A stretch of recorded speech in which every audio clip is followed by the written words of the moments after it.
नमस्कार. रक्षितास किचन मराठीमध्ये आपणा सर्वांचं स्वागत आहे. आज आपण पुरणपोळी बनवणार आहोत.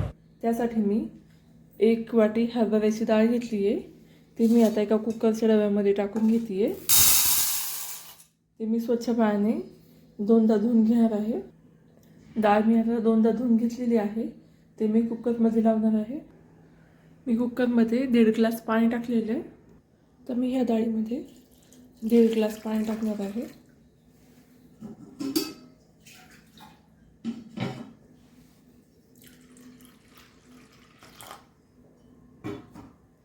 पाणी टाकल्यानंतर मी हे कुकरमध्ये ठेवते. आता मी हरभऱ्याच्या डाळीचा डबा कुकरमध्ये ठेवते.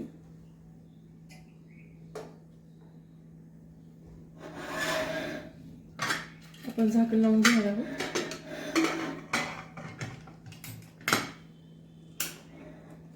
मी मोठ्या गॅसवर 4 ते 5 शिट्ट्या करून घेते डाळीच्या. आता आपला कुकर झालेला आहे. तर मी एका साईडला बडीशेप घेतली आहे 2 चमचे. ते मी भाजून घेते.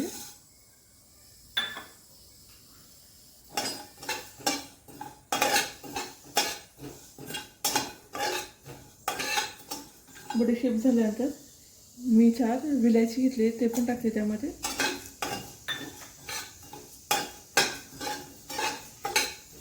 खूप जास्त भाजायचं नाही आहे, थोडंच भाजायचं आहे.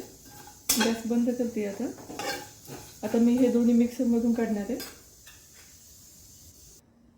तर आपली विलायची आणि बडीशेपची पावडर तयार आहे.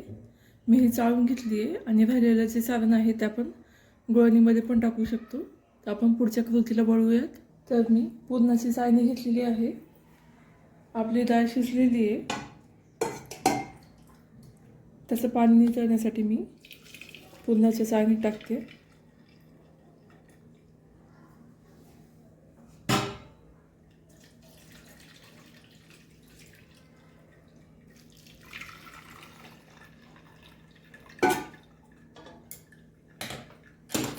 डाळ गरम आहे, त्यासाठी मी त्याच्यावरून पाण्याचा शिपका देते, थंड पाण्याचा.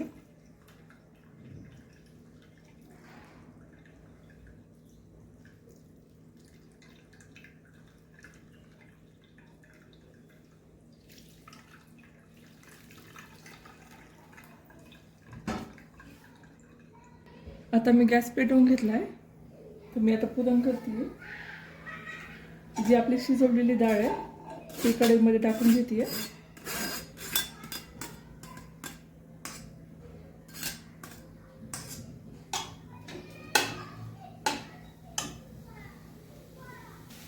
डाळीमध्ये मी पाऊण वाटी गूळ घेतलेला आहे, तो मी टाकून घेते.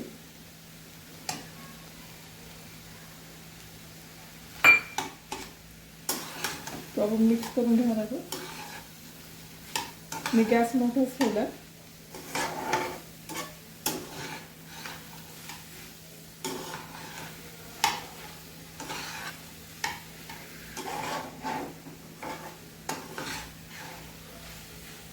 आपल्याला गूळ आणि डाळ पूर्णपणे मिक्स करून घ्यायची आहे.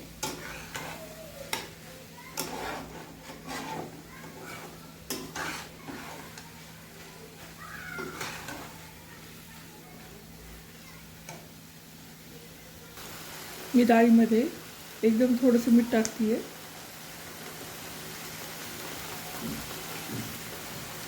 आता हलवून घेते.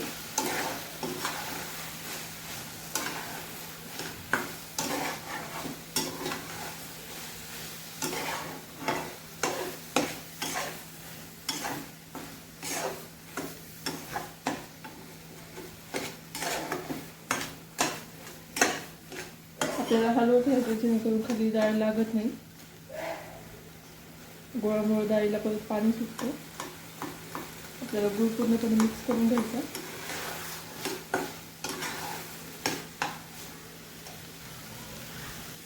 आता तुम्ही पाहू शकता आपलं पुरण परतून झालं आहे. तर मी आता गॅस बंद करते आणि हे पुरण लगेच वाटून घेणार आहे. पुरण मी चाळणीमध्ये काढून घेतले. आता ते मी वाटून घेते लगेच. पुरणाच्या चाळणीमध्ये वाटून घेते मी पुरण. पुरण जोपर्यंत गरम आहे तोपर्यंतच वाटून घ्यायचं. नाही तर पुरण ज्यावेळेस ते थंड होतं त्यावेळेस वाटलं जात नाही आणि त्याला खूप भरपूर टाईम लागतो. तर मी आता हे पुरण सगळं वाटून घेते. तर आपलं पुरण वाटून झालं आहे. तर त्याच्यामध्ये मी विलायची आणि बडीशेप पूड केली होती ती टाकते. पुरणामध्ये मिक्स करून घेते.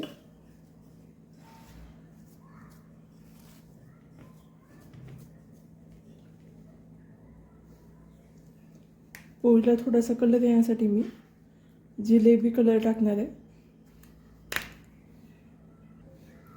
तर हा मी थोडासा जिलेबी कलर घेते खाण्याचा, थोडासा टाकणार आहे त्याच्यामध्ये आणि ते मिक्स करून घेते.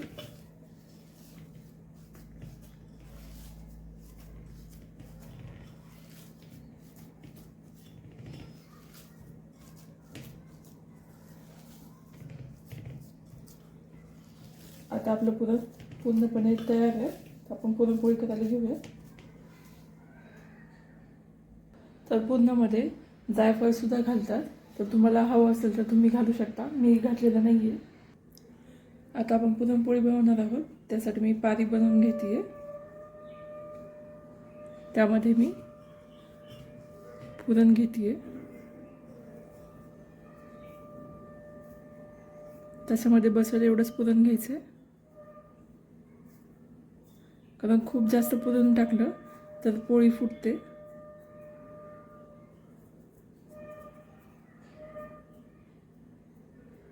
त्यामध्ये पुरण व्यवस्थित भरून घेते.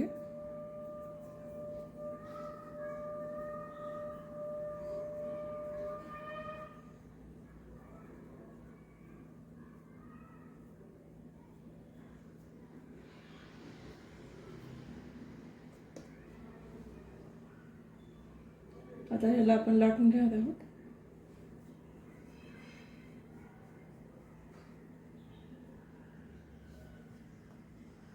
पुरणपोळी लाटताना पहिल्यांदा हलक्या हाताने लाटून घ्यायचे आणि 2दा किंवा 3दा पलटी करून घ्यायची, म्हणजे फुटायची शक्यता कमी असते.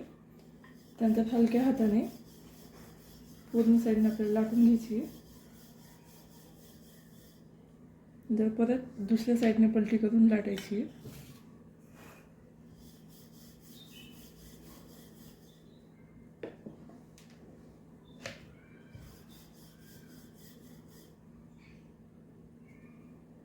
पुरणपोळी लाटताना त्याच्यावरती जास्त भार नाही द्यायचा बेलण्यावरती,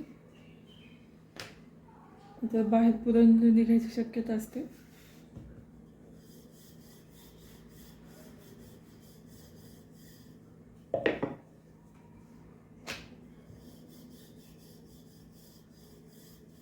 मी पुरणपोळी खूप पातळ नाही करते, जरा जाडच करून देते.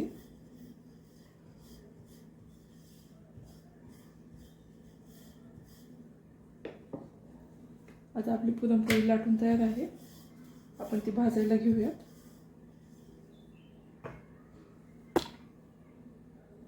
मी तव्यावरती तेलाचा आणि तुपाचा यूज करते. पुरणपोळी आणि तूप छान लागतं. तूप लावून घेते तव्याला. त्यावरती पुरणपोळी टाकून घेते.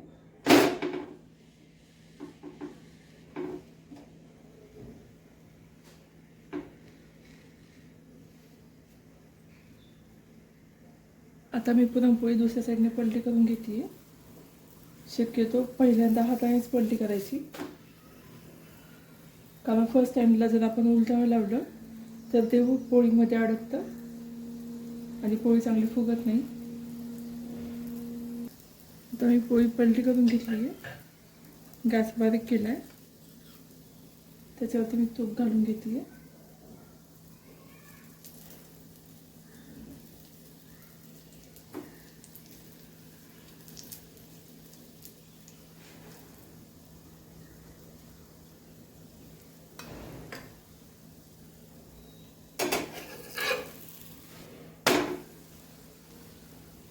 दुसऱ्या साईडने पण तूप लावते.